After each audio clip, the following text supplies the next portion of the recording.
Sejam bem-vindos a mais um vídeo aqui desse canal. Para quem não me conhece, meu nome é Daniela Mairink, meu esposo é o Leandro Vaz e esse é o nosso canal, Minha Casa Rústica. Aqui eu compartilho um pouquinho de tudo com os meus seguidores, nossa vida, dicas, inspirações, ideias, e o foco principal sempre foi decoração rústica. Por isso o nome desse canal é Minha Casa Rústica. Nós somos da cidade de Ipatinga, Minas Gerais, mas atualmente nós estamos morando aqui na Itália. Largamos tudo que a gente tinha para trás em busca de uma aventura chamada cidadania italiana. E é por isso que eu estou aqui hoje, para poder compartilhar com vocês a minha experiência de como está sendo esse processo todo do reconhecimento da cidadania italiana. Então vamos lá. Eu sei que tem muita gente que me acompanha por aqui e também lá no nosso Instagram que tem muita curiosidade, muita vontade de saber como que funciona esse processo de cidadania, esse processo de morar aqui na Itália, e é por isso que eu tô vindo aqui falar um pouquinho com vocês hoje. Lembrando uma coisa muito importante. Eu não sou profissional da área, eu não entendo 100% do assunto. Tudo que eu sei, tudo que eu entendo é através de pesquisas que eu fiz ao longo de todo o tempo de preparação de vir para a Itália. Então, se eu falar alguma coisa de errado, eu já peço desculpas e deixem aqui nos comentários, por favor. O processo da cidadania italiana, ele pode ser requisitado no Brasil por via judicial ou você pode solicitar diretamente na Itália por via administrativa, que é o meu caso. E as principais diferenças entre um e outro é em questão do tempo e custo. O procedimento feito no Brasil é muito mais barato, porém demanda muito mais tempo. Já o processo feito aqui na Itália é muito mais rápido, porém o investimento é muito maior. Primeiro de tudo, você precisa saber se você tem algum parentesco com algum italiano. Como você faz isso?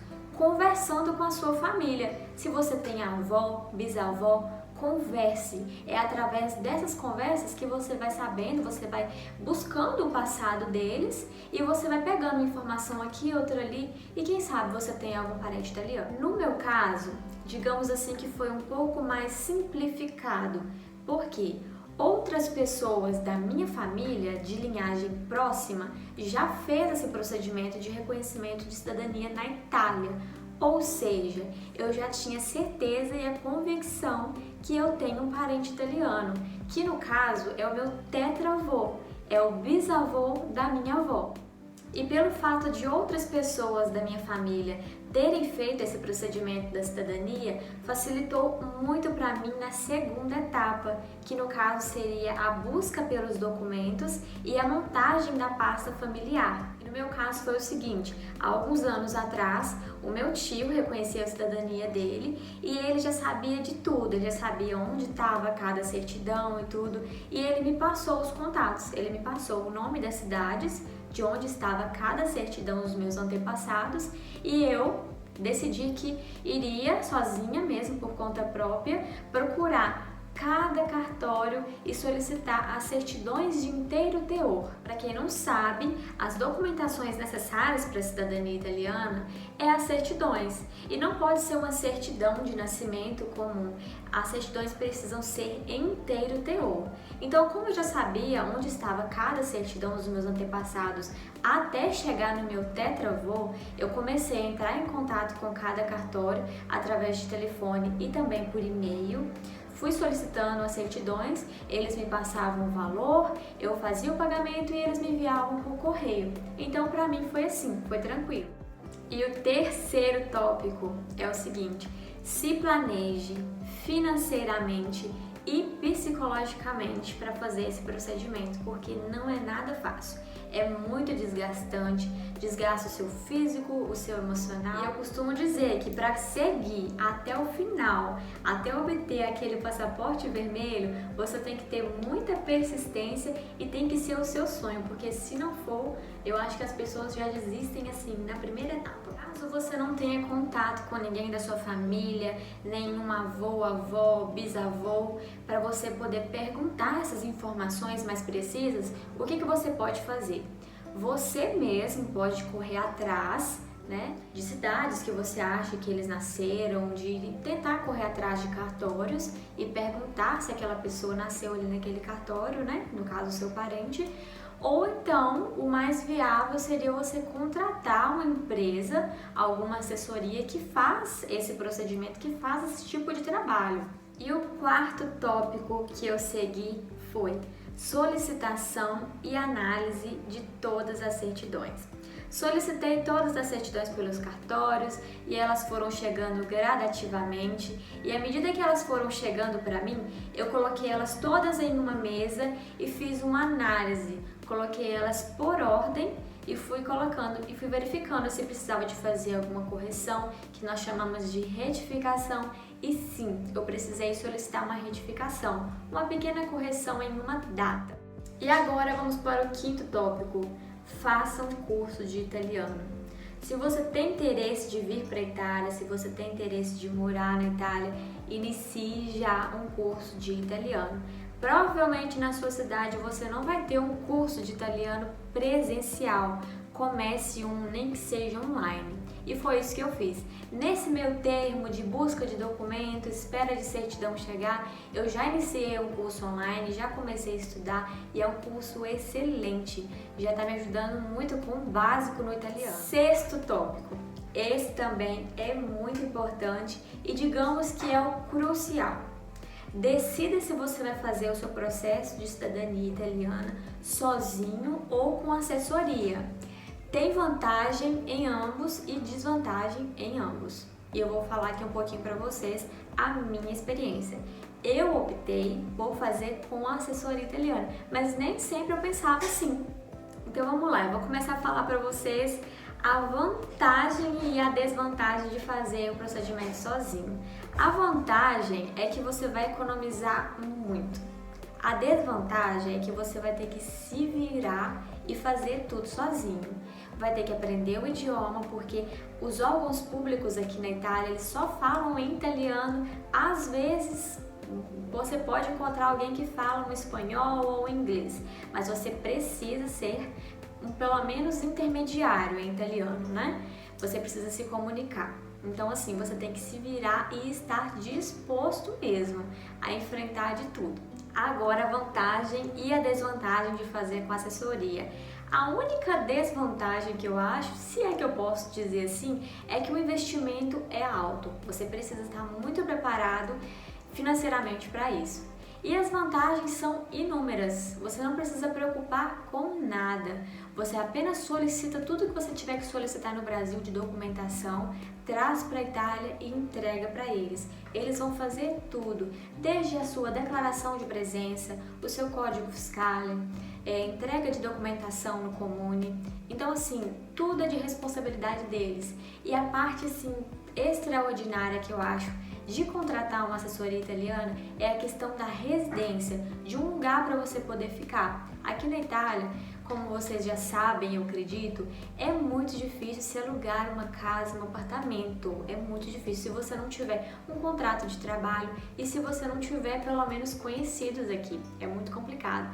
E essa parte da assessoria é muito importante porque eles reservam um apartamento, ou seja, você já chega aqui na Itália com algum lugar para ficar. Lembrando que eu não tenho nada contra quem vem para a Itália fazer o seu processo sozinho, tá? Eu só tô dizendo aqui que tem uma vantagem muito grande, a questão financeira, e a desvantagem realmente é que você tem que estudar muito sobre o assunto.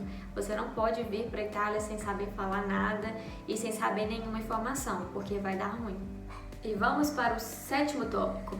Depois que eu já fiz isso tudo, que eu já solicitei todas as documentações, contratei uma assessoria de confiança, detalhe para isso, tá? Não sai por aí contratando qualquer assessoria, peça referências a algumas pessoas, façam pesquisas, façam de tudo, mas não contratem qualquer assessoria, tá?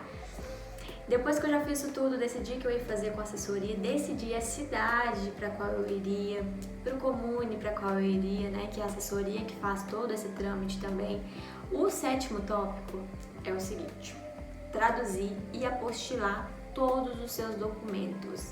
Essa parte eu não vou entrar em detalhes nela, porque é muito complexa, tá? Então, se você tiver interesse, faça uma pesquisa mais profunda sobre esse assunto. Porque eu já fazia esse planejamento de vir para a Itália, conhecer minha cidadania há tempos, digamos que anos. Mas um detalhe muito importante que você precisa se atentar é o seguinte: documentação tem validade. Ou seja, por mais que eu já planejava há muito tempo vir para a Itália, eu só deixei para solicitar mesmo as documentações quando eu coloquei na minha mente: daqui 6 meses eu vou. Por quê? Os documentos geralmente têm validade entre 6 meses, dependendo do lugar, até 1 ano. Mas vamos colocar 6 meses por garantia, né? Então, por exemplo, eu cheguei aqui em junho de 2022. Eu comecei a solicitar as certidões em dezembro. Não estou falando que é para vocês fazerem da mesma forma, estou falando da minha experiência. Então, depois que toda a documentação, todas as certidões chegaram até a mim, o próximo passo foi traduzir e apostilar cada documentação. Outro ponto que é uma facada pra gente, porque realmente o investimento para isso é muito alto, mas vamos lá, vamos ter foco, né, no que a gente está pretendendo para o futuro e vamos pensar que vai valer a pena. E vamos para o tópico 8. O tópico 8 para nós foi o seguinte: resolver todas as pendências que tínhamos no Brasil. A nossa intenção é vir para a Itália fazer a cidadania e morar aqui. Ou seja, no Brasil nós tínhamos uma vida inteira, né? A gente nasceu no Brasil e viveu até o momento que nós estávamos lá. Então nós tínhamos bens materiais, nós tínhamos apartamento, motos. Então a gente ficou responsável por vender tudo, designar um fim para cada coisa, deixar uma pessoa responsável com uma procuração. Essas coisas quando eu falo resolver pendências no Brasil. Então nós ficamos responsáveis por fazer isso.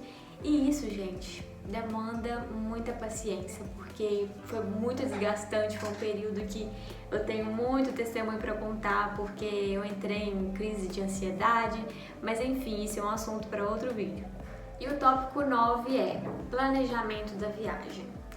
Nesse momento que nós já estávamos com tudo ok, com tudo certinho, já resolvemos as nossas pendências no Brasil, já fizemos procuração daqui, já traduzimos outro documento ali, já estávamos com tudo ok, é hora de comprar as passagens. Então nós começamos a pesquisar, né, companhias aéreas e enfim, achamos umas passagens com preço muito bom com agências de turismo, que eu também indico para vocês se vocês tiverem interesse. Após comprar as passagens, é paciência para esperar o dia da viagem e aproveitem esse momento para despedir da sua família, dos seus amigos, e foi exatamente isso que nós fizemos. Nós aproveitamos para despedir de alguns, infelizmente nós não conseguimos despedir de todos os amigos e familiares, mas nós conseguimos despedir de bastante. Graças a Deus por isso. Então fica essa dica para vocês, tirem esse momento. E o 10º e último tópico é o seguinte, gente: desfrute o máximo da sua viagem. E foi exatamente isso que nós fizemos também. Tudo isso que eu tô falando para vocês fazerem é porque a gente fez, tá? Desfrute o máximo que vocês puderem, porque é uma viagem única, é a realização de um sonho, vamos falar assim, né? Eu penso que nós estávamos realizando um sonho muito antigo, um sonho muito grande, então assim, é um passo muito grande da nossa vida, né? Então nós desfrutamos o máximo que nós conseguimos e hoje nós estamos aqui na Itália. O próximo vídeo que eu vou fazer, eu vou contar detalhes para vocês de como foi o dia da viagem, de como foi na imigração, detalhes. Aguenta aí que vai ser o próximo vídeo. Eu espero muito que vocês tenham gostado das dicas, um grande beijo e até a próxima. Tchau!